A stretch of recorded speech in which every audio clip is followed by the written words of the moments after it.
Cool. Okay. So, yeah, when was the last time I caught up with you? 3 years ago, I think you came to the barber shop. Yeah. It was the launch of our Poka Poka. Yes. Did you just, when we caught up with you at the barber shop, how long had Share's Natural Rehab been kind of going? About 2 years, I think. Well, we'd been doing the mahi for a while, but not under like She's Not Your Rehab. Ours was just a community response in our barber shop. But then in 2019, Matt got invited to do a TED talk, and then we were discussing the corridor of like what he was going to talk about. And he, first of all, he was just like, "What is a TED talk?" And second of all, he's like, "What should I say?" And I said, "Well, who do you want to talk to?" And he thought about it. He's like, "I just want to talk to our men because that's really my audience from the barbershop." And he said, "No, I just want to be myself, you know." And and he watched some TED talks online. My poor love. And super he was like intelligent did that make people. you nervous? 100%. they're all like researchers and doctors and educators, and who the hell am I? I'm like this barber from the hood, like but you did it. You just said, she encouraged me, so you get out there, you tell your fuck story. yeah. So tell us, how did that start? Like, what happened? I know you shared 3 years ago, but what happened when you got this barbershop? What did you start to notice? There's so many of our tāne, especially in my community, coming from Aranui, the east side of Christchurch, just so many of our men just carry so much trauma. And I resonated, obviously, telling my story, and I would share my story with the men who came to my little garden tin shed. And I was like, fuck, this is rampant throughout our whole community. Like, so many of our men have been abused, growing up around domestic violence, not just hidings, but also sexually abused. But there's just the stigma that we just couldn't talk about it. And if we talked about it, it just looked like weakness. Yeah. And I'm just like, nah, fuck that, because it's affecting all of us, you know? And then I was actually, when I met, because I actually met Matt through my mahi, I was actually working for a humanitarian agency, and I had met him through some of the work we did. And then I said, "Oh, would I be able to please record your story to be used in one of our tours that we were doing at the time?" He was like, "Oh yeah," and he talked about sexual abuse, and you know, and I had like literally don't think I'd ever heard a brown brother talk like that. Yeah. And I was really moved. I just thought, wow, like the fact that you're so willing to share your story with us and not filter it and talk about it. I'd never heard that kind of talk from anyone really. Yeah. And then he was a little bit whakama, to put it out there. He was like, "Oh, you know, I don't know." At the time, social media wasn't what it was. Instagram. It was like just putting it on YouTube. And then I said, "Oh, well, it's up to you. If you don't feel comfortable, we'll just use it on this event, but you don't have to share it, you know, on socials." And then he's like, "Nah, actually, I will put it up." And then he did. And then what happened at the barber shop? It was just sick. Then the guys who started coming in, as they came in always frequently, then they just started opening up. I mean, men were coming in and just started Was it crying. like you gave them permission to 100%. be vulnerable? And at that point, nobody shared about this topic the way that he did. Like, I'd never seen anything like it, not from our community. And so when he did it, he was just like, "Whoa, the response is actually crazy," because everybody's now telling me their stories. And wow, what a community of, like, we've got so much pain in our community. What can we actually do about that? And I remembered like the early days. I mean, it was very humble beginnings. Everyone that knows the story of my father's barbers, it was not flash. It was this little tin garden shed in the hood. And all the men that would come, they were coming for like more than a haircut. They were coming to be heard and seen. Yeah, and I would sometimes ask them, I'm like, "Why do you like come here to this like tin shed?" And they're like, "Oh, I just come for the corridor. Like, Matt really sees me how no one else does, you know." And it was like these relationships he was building of trust, and it was really beautiful to witness that kind of brotherhood and men holding space for men. And that was really, again, the first that I saw of anything like it. And it just sort of grew, I think, from your willingness to be vulnerable yourself. And I think, our government got a sniff of it. We collaborated, we did a few collaborations in the hood. Actus, in particular, organisation in Aranui, they did this Father's Hui, and MSD got a sniff of it. And they reached out to us, they wanted to collaborate. And of course, when you hear the government, he was like, "Oh, fuck off, I'm not collaborating with the government." And I was just like, whoa.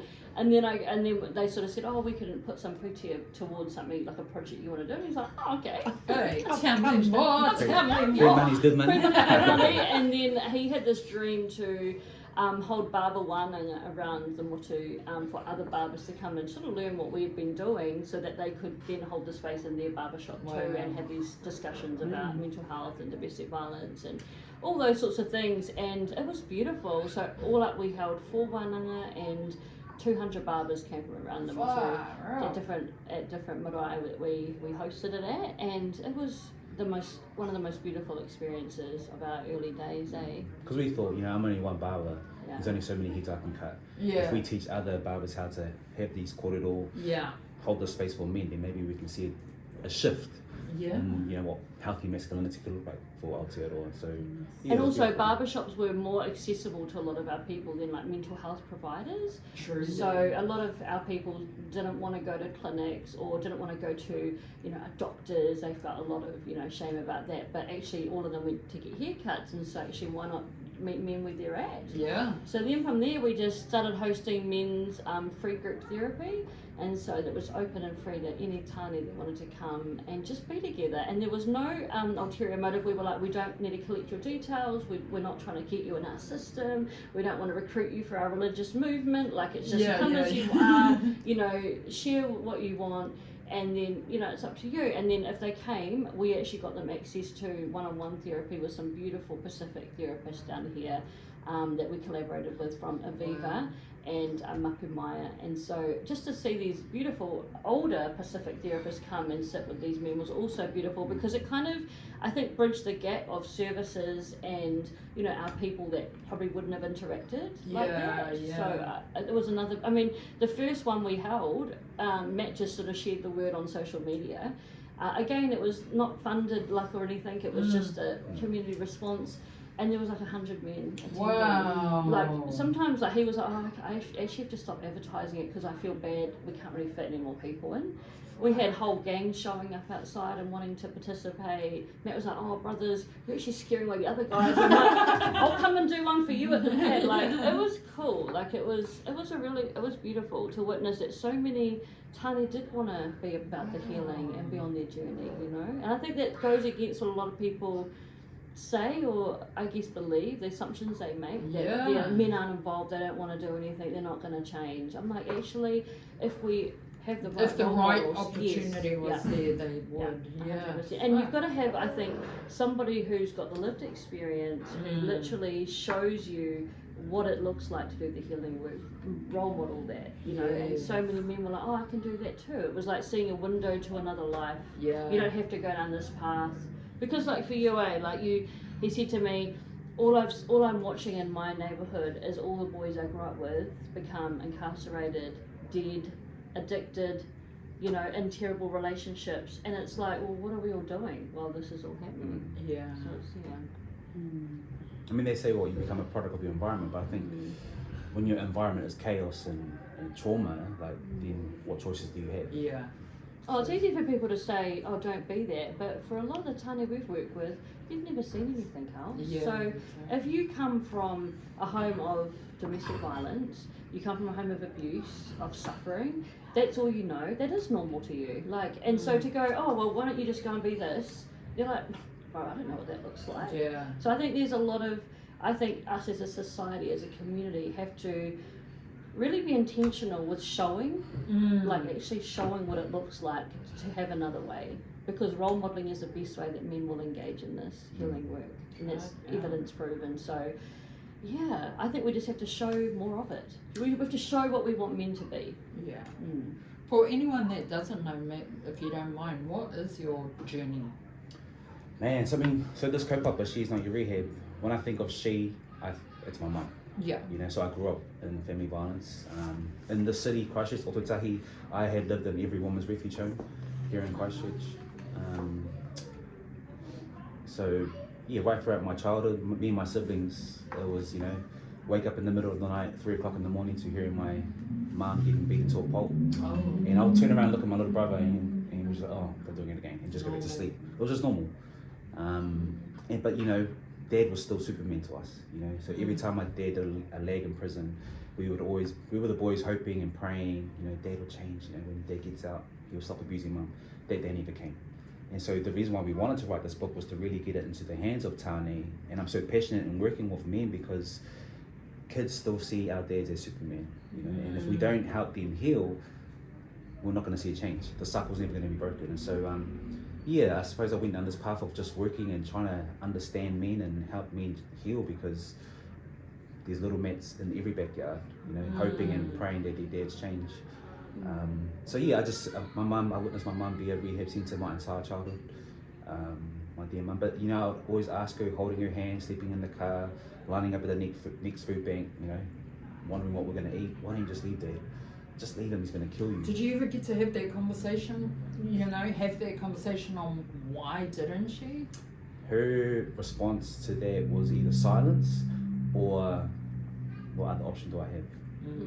Different generation, and also not even to blame her because there wasn't actually a lot of support back then. No. So it's easy to go, oh, why don't the women leave? But See, and it's not like wasn't a lot. internet, you can access all these different organisations. You had to literally go out and look back then, eh? 100%. And then also, she was down here in Otatahi, Christchurch, and the racism is real, the stigma is real. She's a Samoan woman from the islands, you just, all those things. Religious belief, she didn't really believe in divorce. Yeah, I mean, I was born in South Auckland, in Mangere, and I remember Mum only told us when the mosque shooting happened here. She opened up to me and, rest in peace, but she opened up to us. She was triggered from that racist attack because when she first moved down here, she walked down to the supermarket, she was boot-napped by a bunch of skinheads, white supremacists, and raped. What? And so Mum carried that trauma right for our entire childhood and never ever spoke up about it. And so, the violence around here is different, it's different to growing up in South Auckland. So, it was a hard time, I think. Well, as his dear mum was passing, she got diagnosed with cancer.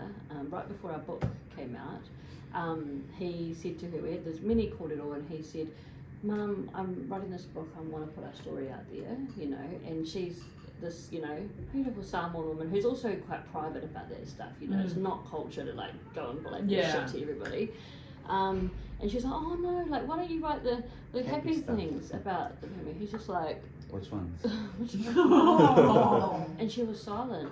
And he said, Mum, I'm not doing this to shame our family. I'm not writing my story to do that. I don't even really want to put myself out there, but there's a lot of children that still live in homes of violence. And so if we can use our story to help that, then that will be worth it, it's turning something really dark and bad that should never have happened into something good for others. And so she kind of thought about it, and before she passed, she gave her blessing for this book, and he read out parts to her, and she said, oh well, you just go out there and you do us justice. And then she was very proud that her photo made the cover, and she really liked that picture of herself as well. She's like, oh, it looked really nice. You can use that one. So that was really cool. But she's just super strong, my mum was a survivor, a fighter. And I just think, how did you just survive with, so many boys in the house and trying to keep the food on the table, keep the house in order? I just don't know how she did it, but she did. And she lost I don't know. And she lost a baby. His sister Catherine was born, and his poor mama, got out of hospital with no baby in her arms and got a hiding that day. Oh my God. Just stuff like that. You've shared over the years of just witnessing that, straight after going through that, losing a baby, you're in grief, but now mum's, getting a hiding and scrubbing clothes in the bath, all those memories of just a life of suffering. And why would we want that for anybody else? So why not use our story to somehow better it? So we do this work to honour her, as gruesome and horrific, some of the stories have never made the book, to protect my son whānau, but it was never to shame people, but it's to bring it to the forefront so we know that these monsters and this pain and trauma exists in our communities, but it needs to come to the light so we can heal it. Yeah, for sure. 100%. So what else are you doing for? What have you got in the pipelines? Well, take it away. Yes.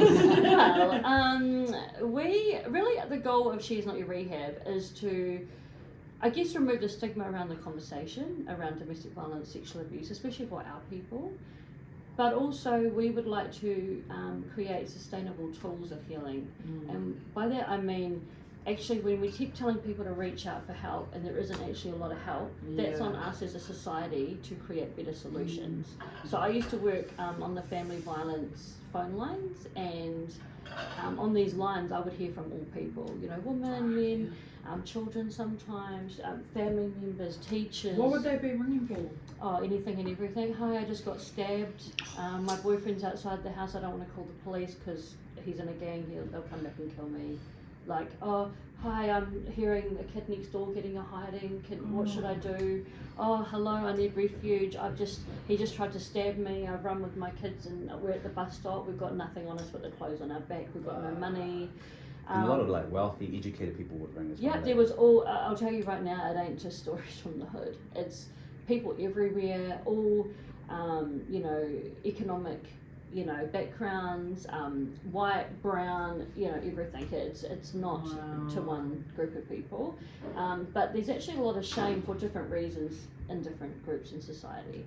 And I think that was my big learning, because before working on the phone lines, I had obviously done a lot of mahi with men, and so the tāne were kind of our focus. But then seeing the bigger picture, I really thought, wow, we just have this, like, we're completely under-resourced for the demand. I mean, we would be, like, just for an example, I will never forget the call from a mama, like, really late one night, before midnight, calling and saying, I've got me and my 3 kids at the bus stop. It was cold, it was the middle of winter. She's in a town where there is actually no refuge. Because that's the other thing as well, there's a lot of services in the main hubs, you know, Otatahi, you know, Tamaki, all of that.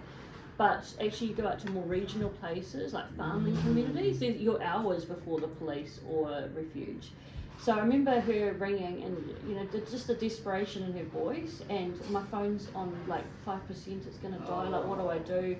And I rung around, the closest refuge was about 2.5 hours, and they were fully booked. It's not that they don't want to take people, it's that actually when it's fully booked, where are we putting people? So I ended up having to ring the police, and they had to go and pick her up, and they took her back to the cells, and that was her room that night. And like, that's not ideal. We don't want to be putting women and babies in cells, but that was better than the bus stop, and there was nowhere else to put her.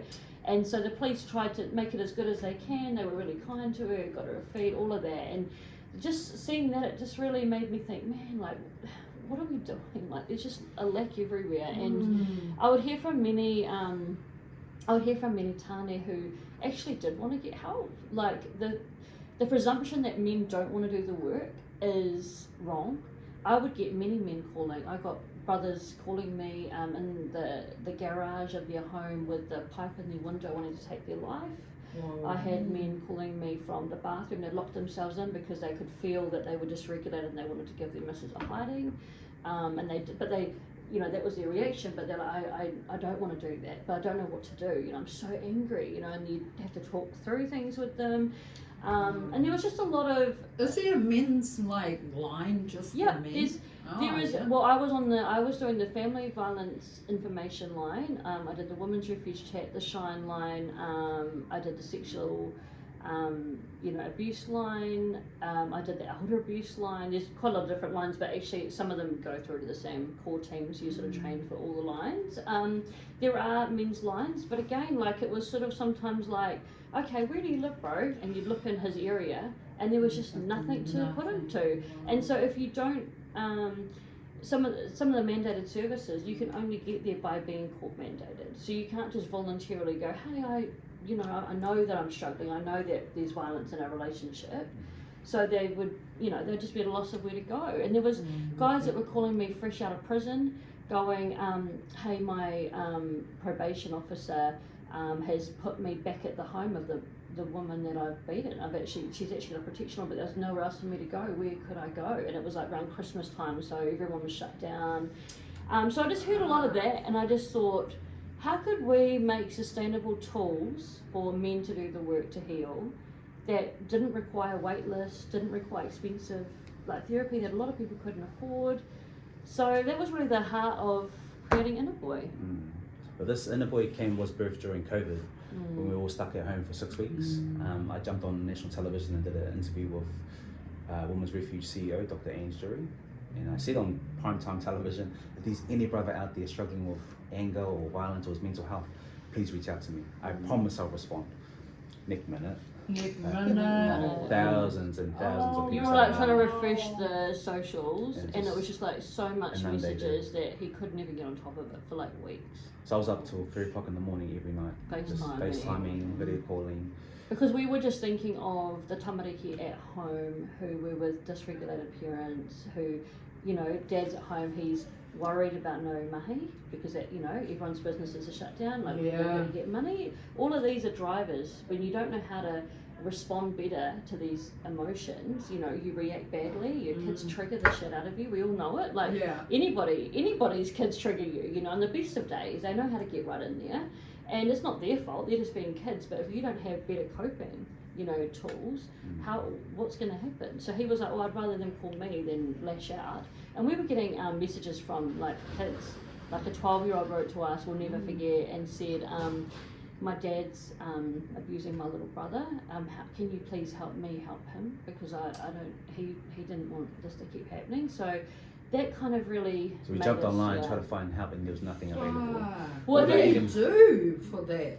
Well, at this point, we were looking at what we could offer people online, because as you know, everyone's locked down, so you couldn't really go anywhere. RefugeNet was still operating, but again, like a lot of people aren't going to engage with that, you know. So it was sort of like trying to, find sustainable tools that people could do from home. And I looked at Matt and I just said, oh, this work is not sustainable for you to be responding back to every single message, you know, and he was getting tired and stuff. So we sort of thought, how can we digitize our work? So all the lessons, all the mahi from groups and our prison programs, the book, everything, how can we make that into a digital app? Because everybody's online. Yes. And how can we make it, we want it to be free. Like, why should trauma be so bloody free and not healing, you know? And people have to pay $180 a session, which we know is unaffordable for a lot of whānau. So really the app was like, okay, how can we digitize everything, put all of our knowledge, and we asked all the men in our community that we'd worked with, what was helpful for you, like what did Matt teach you that actually benefited your life, what have you found in other groups that worked or didn't work. They would tell us things like, I did every single program in prison, but to be honest, it just, too much information, overwhelmed me, feel stupid, switch off. But they'd just go along because they'd have to go, sign their name, and then tick boxes. But leave, and or you'd get guys who didn't really understand, it wasn't really culturally resonating for them.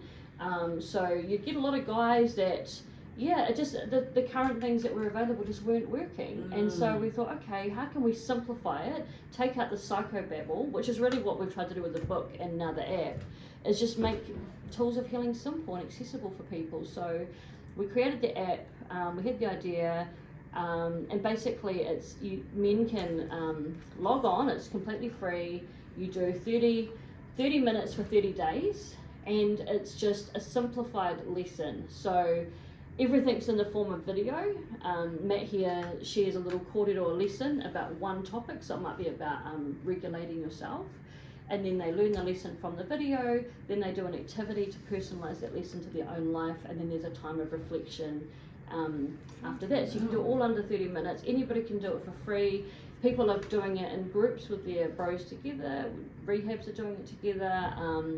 All different people just find different ways of utilising it. It's been really exciting because, it's been so beautiful. And just hearing from men, like one guy wrote to us and said, I've done your app, like every lesson I do about 5 times because it just takes me that long to get it. And he said, I struggled at school to learn, and you know, I've tried to do things before, but I just don't learn quick enough compared to everyone else in the group, so I've always felt quite stupid. He said, with this I've just done it myself, and I do each little module like 5 times until I really get it. And then he said, then I get it, and I'm like, oh, I get that, now I can move on. And he was so excited. He actually wrote to us when he completed the whole full 30 days, and he said, do you guys have a certificate, because this is the first time I've ever completed anything, and I just want to show my kids. So just stuff like that was really cool. And now we've just launched it in Australia earlier this month. So we've done it in collaboration with a phone line service over there. So it's now available for all our whanaunga in Australia as well. Fucking hell, you fellas. And all this started from the tin shed. Humble beginnings. Wow. Well, actually it all started from your state house, really. Hey.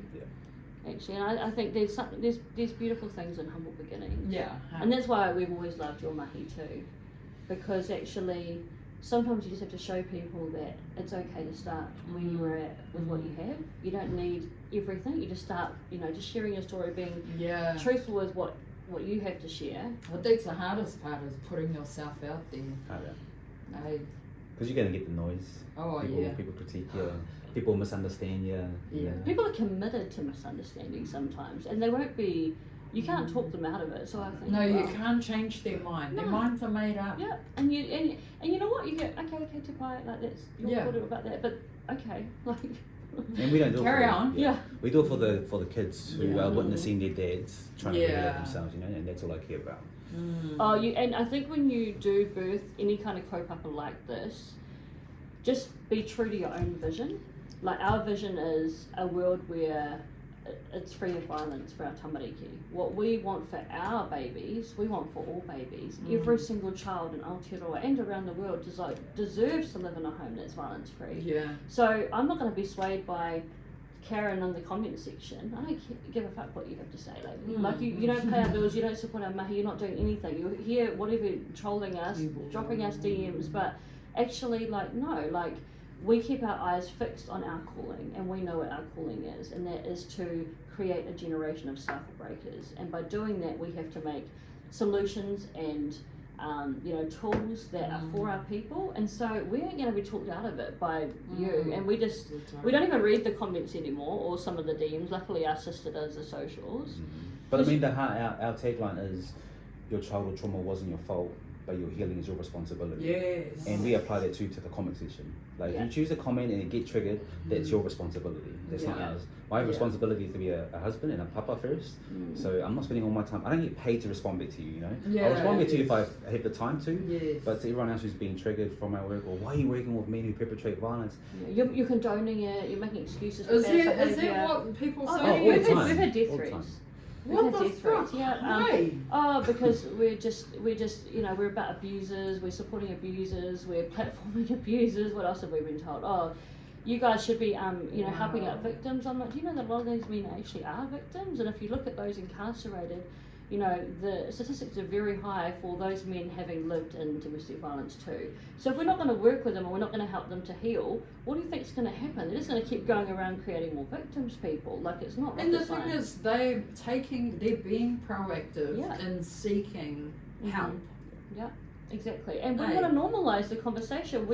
Everything we do, we try to do in a very a mana enhancing way. So we're not here to blame and shame people, because that's what we've been doing for a long time, and it really hasn't worked.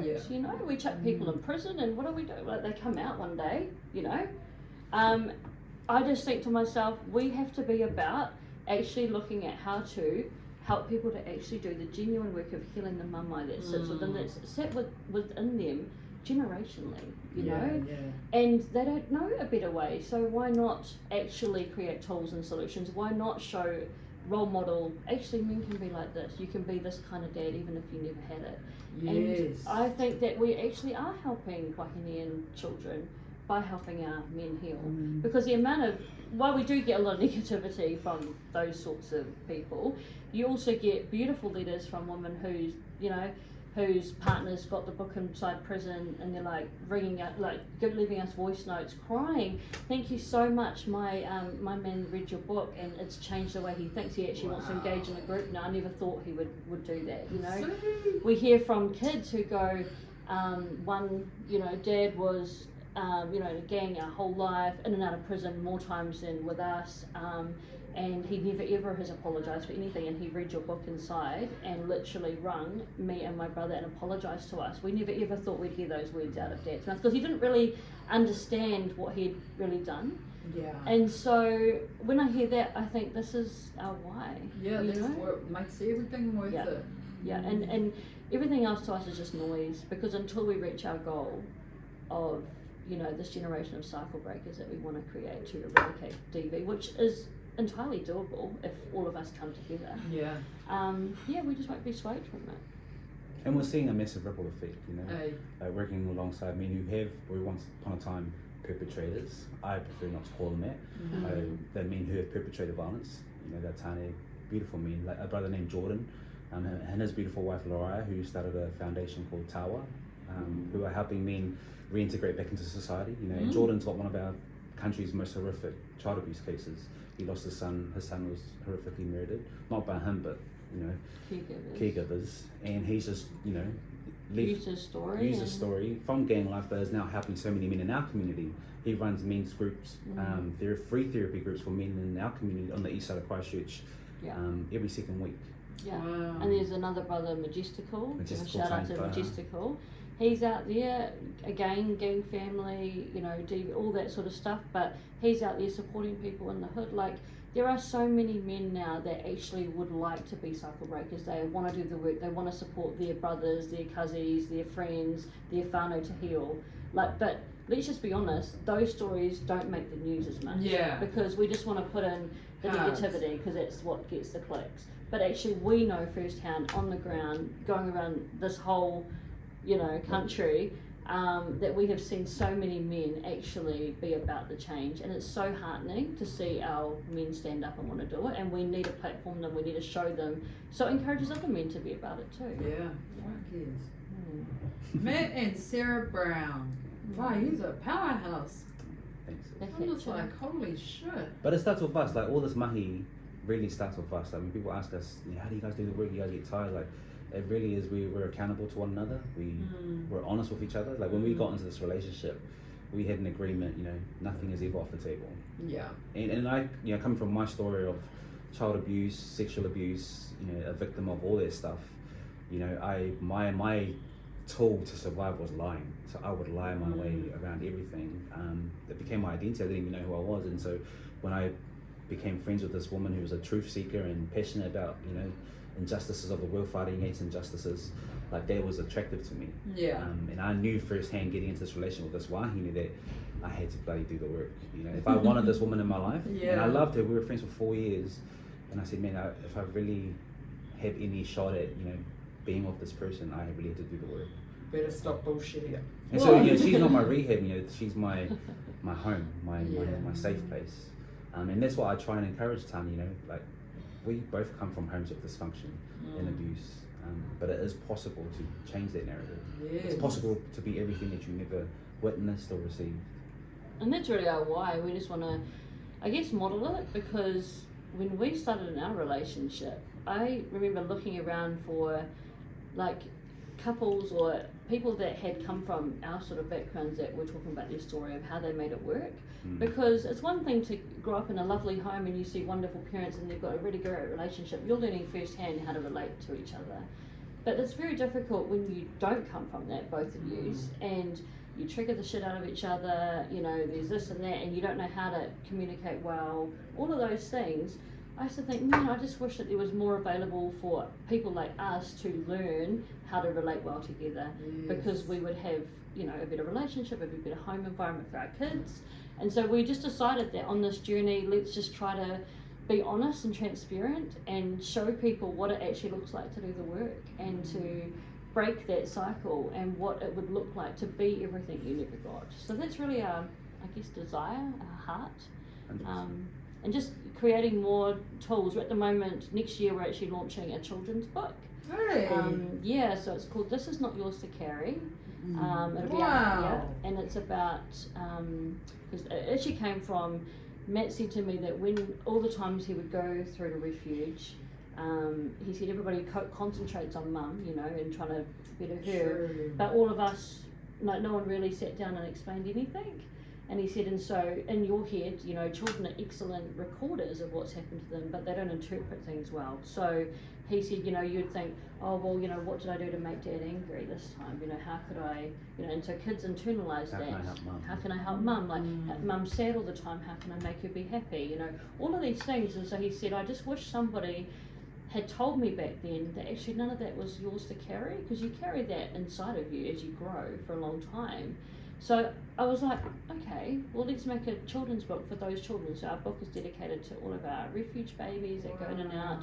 So it's going to be freely available next year. That's our little gift to the And you're writing a woman's one to this. Oh yes, and I've launched the I Am Not Your Rehab Wow. page, but I'm writing the woman's book to follow up from the men's at the moment. So hopefully that will be. And that's dedicated to our daughters. Yeah, because someone said to me, who are you actually writing it for? And I really thought about it, and I thought, I'm writing for my daughters and their generation. Cause Why? What do you hope for your daughters? I would like our daughter's generation to not go through the shit that we all went through, you know, to know that they're worthy of better, to know their own worth. Because when you know what you're worth, you don't settle for shit. You're not going to be someone's rehab when you actually, no, I'm better than that. Like, I'm not going to go into relationships where there's a million red flags on day one, but you're like, oh, I just really want someone to love me and accept me and approve of me and validate me. And so when I used to talk to my daughter, my big girl now is 21, she would tell me the things her friends were, you know, doing and talking about, and she's like, but Mum, they don't have people like you to talk to. And so I sort of thought, I would like my daughters to be equipped to know that they're worthy and that actually they aren't anybody's rehab. Like, no, you spend that energy on his rehab, take that back and spend it on the energy of yourself. You know, what could you be? What could you be if you wanted to actualize your own potential? So that's really who I'm hoping to reach, because I would like our daughter's generation not to need any sort of refuge at all, to be honest.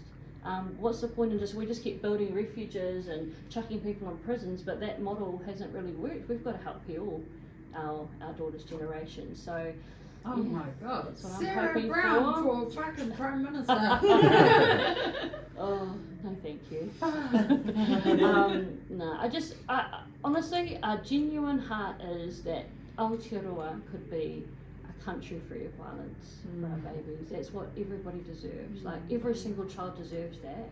There's not one child that, you know, shouldn't have that. That should just be a bottom line. Everybody lives in homes of, you know, that are free of violence. I mean, imagine what our country would look like. What do you think's adding to the stress in homes at the moment? Oh, cost of living, you know, employment, housing challenges. You know, people don't know how to regulate their emotions very well. They don't know how to relate well. Don't know how to communicate well. So all of these things, when you look at the drivers of violence, you know, you think actually a lot of these are a societal problem. We have to come together collectively and go, how can we actually teach and upskill people and come from a mana enhancing, strength-based approach? Like, stop shaming and blaming people. Oh, you're a perpetrator and you did this, and go, actually, let's pull you forward and show you a better way, a different way, and you'd want this way better than that way, trust you me. And when people see it and they see it's possible for them, of course they're going to want it. There's not one single person that we've worked with that you go, do you wake up and you want to smash up your wife and terrorise your children? Like, no one's going, yeah, that's me, I really want to be there. But when shit hits the fan and things at home are not good and conflict occurs, which happens a lot in everybody's relationship, if you don't have the skills needed to communicate well and relate well, and you get heated and dysregulated and you react badly, well, if that's all you know, that's what's going to happen. You know, if you're holding a cup of tea, what gets spilt when you get knocked? The tea. So I think, well, why don't we give people different things in their cup so when they're knocked, they don't have to spill that, you know, like they can actually react better and respond better, because everybody's kids are annoying them. My kids annoy me every other day, you know. Mum, I want something, you know, I'm busy trying to do my work, and then, you know, if I don't know how to, you know, relate well to them, I would react badly every single day too. So it's I'm not putting any shame on anybody, because often it's just that no one's been taught a different kind of way of how to relate well to those in their close life. And it's the people closest to us, they're the ones that, you know, make us react the way we do. They're the ones that trigger you. They're the ones that, so you've got to learn better skills for how to work with those people, because, you know, I just think that's what we all deserve. And I think in all our mahi, it's not to condone bad behaviour. Yeah. You know, we're not condoning abusive behaviour. It's really just to hold both, like, two can both coexist. You know, I can understand your behaviour and why you do it, but then you also, I will hold you accountable. You know. And let's put this together and work on to heal, to better for our mokopuna, our children. Well, accountability and empathy can sit hand in hand. You can hold people to account without being, you know, horrible about it. You know, you don't have to shame and humiliate people further. You can say, hey bro, what you're doing here really isn't okay. And if you ask him, like, honestly, we have conversations with men and their heads are hung, they do feel ashamed about it. Like, no, I don't want to be that, but you know, when this happens, I just react, you know, the blood rises and I'm out there, but I've never really been taught a different way, you know. And so I think when we look at it like that, well, we can hold him accountable while actually holding his hand and showing him a new path. And I think that's been the beauty of witnessing Matt with the many tāne that he's supported, is he's always seen them for who they really are. Like, you know, he's like, I don't see all that stuff. I actually see who they really were before all of that. Because the reality is, monsters are not born, they're created. Years and years of systemic failures, abuse, generational pain, addiction, shame, abuse, all of it. Nobody is born a nasty, horrible, violent person. Yeah. So we have to believe that that's not who they really are. Actually, we see who they really are, and we speak to that. And so one of our other kind of little quotes is to speak to the sacred in him until the sacred in him remembers. Wow. Because actually, when you speak to somebody like that, like, you'll notice that their whole interaction with you changes. And we're not here to tell you anything, really. We're just offering and showing a different way. We're inviting you to be part of it, and they want to come. We've never done any mandated work. Everything's been voluntarily. You know, these tāne want to do it, and they want to shop, they want to read the book, they've wanted to do the app. No one's forcing them. So it's about us creating good enough invitations that people want to come to the party, because nobody wants to go to a party that looks like it sucks. So you know, so anyone saying, oh, men don't want to do it, well, is it free food? Yeah, exactly. We've always got free food. So I think when you look at some of the other ways that people have tried to work with men over the years, and this is not every service, there's some really great services, but it's that kind of, like, it's always like labeling people. Oh, you're an abuser, you're a perpetrator. Why not actually, let's not dehumanize people. Let's actually speak to the sacred in him until the sacred in him remembers. And you'll just be surprised at your interaction. These big gangster, like, guys that people would be really scared of, they become like soft little teddy bears. Like, you see them with Matt, it's like, I see them like lying on him, sobbing their heart out. And you would never get that picture painted to you. But these men, they've needed someone to hold their mama for them, you know, to see the pain. And I think you've always said, that you're never going to help the growing man to heal until you see the childhood victim. Because he was once a victim too, the men that we've worked with, you know, until you're willing to see that. And a lot of people don't want to see that.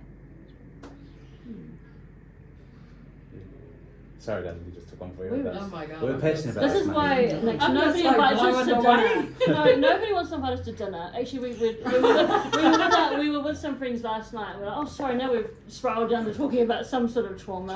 Sorry, guys, we're just so passionate. We're just here to have these conversations. Oh, that's fucking mean. It's not often that I'm like speechless. I've always got something to say, but I'm just like, fuck, it is a mean. Like, you can hear the passion. We're very patient. You know, and it's inspiring and it's contagious, because I'm like, what do we do? Let's go out there and do something. Well, you are doing a lot, and I just wanna you know, say thank you to you, because you've also shown up and shared your story, your real gritty story with the world. And I don't think you even probably realise how many people you've impacted, and actually how many people like relate to your story, and because you've spoken about it in such a way, they've released the shame of their story too, and you've normalized that corridor. So I mean, I want to say thank you to you, because you're doing really important mahi, and we all have something to do. And actually, if we all do our little bit in our little lanes, that's actually how we'll see change, I believe. There's no point in just staying in little silos and trying to do your little thing. Like, let's all work together. Do we all want the same thing? Do we all want children to live in violence-free homes? Well, I do. You know, and so if we want that, then let's be about that. Let's not compete for funding. Let's not, oh, they're doing a shit job, I'm better than you. Like, actually, no, let's all work together. Like, let's make this something that we all do and are all part of. So thank you for your mahi and your years of service to all of us, and your humour, and your, you know, the way that you make us laugh. She is not a real. But cool. When is that? That's already out. This is already out. So you have to go into your web browser. Yeah. It's not in the App Store yet. We're still developing it. So Innerboy.nz if you're in New Zealand. Innerboy.nz. And innerboy.au if you're in Australia. Yeah. And you just can download it, and you can do the whole thing as many times as you need. We're not stealing your details. Like, it's your journey. Take the whole stack. Oh, Take everything. So anybody can do that. Our children's book will be out next May, and our goal is to raise enough funds that every child in refuge will be able to get it for free. It's a beautiful hardcover book. How are you raising the funds in that? Oh look, We just do everything on the smell of an oily rag. Let's hope that. Our business friend was like, what are you guys doing? You guys are never making money. But again, like wifey said, if trauma is free, why can't healing be free? Yeah. And so our biggest goal with this was getting us into prisons for free. Yeah. So straight after the been launch. a couple of people saying, I didn't. Yeah. So our goal was that his thing was Dad used to go into prison, and when he was in prison, that was the only time he was sober. So he said, I wish somebody had helped Dad. So when he got out, it would have been better for us and Mum, but no one did back then. So our goal with this, we'd done prison work for a bit, and he said, we should try and get the book into all the prisons. So we did some work with corrections, and they allowed it, thanks to the National Commissioner at the time, Rachel Leota, thank you. And 10,000 of our books went into all 18 prisons. And raised money for. Yeah, that was $100,000 worth of raising for that. But it's so cool because even now we do a lot of community events around the Mutu, and recently one brother stood up, it was in Timaru I think, and we do our, kōrero, and then there's Q&A, and he just jumps up straight up and he's like, kia ora, my name's blah blah blah, and I just wanted to stand up and tell you that I was one of the brothers that got your book in prison. He said my unit he said I've been in twice for DV, I was raised in a gang, meth addict for 20 years. He said my kids were taken off me by OT. He said, and I just want to say, when your books first came out, he said they were handing them out, I thought, oh nah, fuck off. And I just took one to prop my TV up. And he said, but then I saw it staring back at me, and he said, I decided to read it, and I read it, and I read it, and I read it, and it changed my life. And he said, and then he got out, and he said he tries to buy copies whenever he's got a little bit of money, and he just gives them to people. And he's done the app, and he said it's changed his life. And he said, I just wanted to stand up here in front of there's hundreds of people there, just said what he said. And he said, I want to say thank you because I'm here with my children and my partner, got my kids back. And so we're just hearing that, it was like, all worth it, like all the hard work of raising the money. Writing the book was quite painful, especially for Matt when he lost his mum. And so when it's been worth it, the hundreds of letters we've received. Yeah, we used to get a lot of letters straight from prison to our barber shop. When this first got in, we would get them delivered all the time. Postman's like, you guys know a lot of people in prison. It says on the letter. And so that was really our goal, was to do that. And then with this, I would like to get it again into women's prisons and refuges with my book. That's kind of my goal. But also my big goal with it is actually to get it into schools. Because again, we want younger girls to realise earlier, we don't want them to need to use these services. So that's kind of my next project for our wahine. Get them early. Yeah, get them. And our babies in refuge, I just think, wouldn't it be cool if they got a message like that early, that the things they don't need to carry anymore. So we've done it in a very trauma-informed way. Well, when it comes time to raising money to get it into there, make sure you let me know so I can put it up. Yes, that would be amazing. I need all the help. Yeah, 100%. Thank you. Oh yeah. Normally I say, before we wrap up, is there anything else you want to share? But is there? I would like to encourage people who are out there who don't believe that there is any other kind of way. There is another way. You don't have to live in the violence that you might be currently living in. There are people that want to help you. There is support. You are not living alone. And honestly, I feel like it seems overwhelming. The many people we've worked with, it all seems a lot. It all seems overwhelming. Where do you start? Yeah. Just do the next right thing. Reach out for help. There's so many. Obviously you've been highlighting different services around the Motu. There are people. You're not alone. And this is the best time of all. Is now that we have so many more services and things available, and we're talking about it. Like, please just have the courage to reach out. Like, I really believe that there are people that want to help you live your best life. They want your children to live their best life, and you deserve that. So I'd just like to encourage anyone to reach out. I just want to say thank you so much for sitting down with us today. If anyone wanted to jump on board with you, you're on Insta, you're on TikTok, Insta. TikTok, Facebook. I mean, I don't do TikTok because I don't even know how to do it, but... Didn't I see you on there dancing? That was my husband that did it, and I still don't know how to do that, but yes. She is not your rehab. She is not your rehab. Yeah. Awesome. Thank you so much. Thank you, sis. Thank you.